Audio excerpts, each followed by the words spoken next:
You know that person who gets genuinely excited about lining up tomorrow's notes? The one who treats one finished page like it's a tiny victory lap. Yeah, they're not weird. They're actually experiencing dopamine, and science can prove it. See, when declutterers shrink study chaos, their brain releases calm, the same chemical you get from checking a box or finding cash. But here's where it gets interesting. These people aren't just tidying notes. They're slowly training their brains to expect relief before resistance.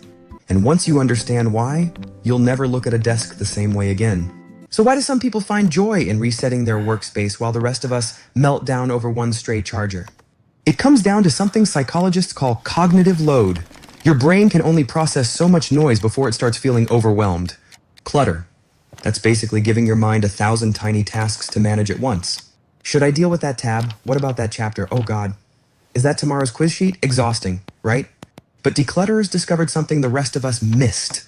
When they clear visual mess, they're also clearing decision traffic. A Princeton Neuroscience Institute study found that environmental distractions directly compete for your attention, decreasing performance and raising stress levels. And people who love clutter control seem to have learned this instinctively. They feel mentally lighter the moment their environment is visually clear. And here's an extra twist. People who enjoy clutter control often score higher in orderliness, a subtrait of conscientiousness. The same personality trait linked to self-control and follow-through. But wait, there's a darker side to this. Because some people aren't just resetting their desk, they're chasing a feeling they can never quite reach. There are two types of declutterers, and understanding the difference is surprisingly important. Type 1, the liberators. These people clear study mess and genuinely feel lighter afterward.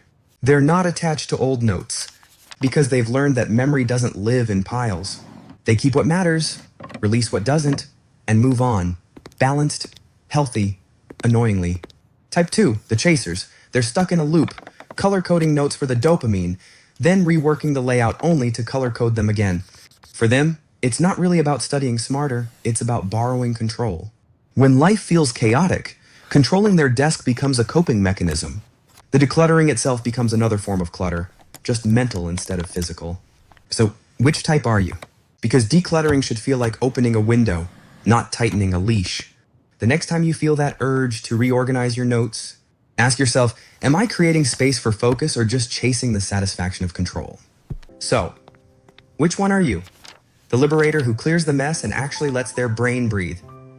The chaser who was overwhelmed because they needed to feel in control before they could even begin. Or the perfectionist who low-key enjoys the little performance of looking ready. Drop it in the comments. Be honest, this is a safe space. If this video made you feel seen or personally attacked, hit subscribe. See you in the next one.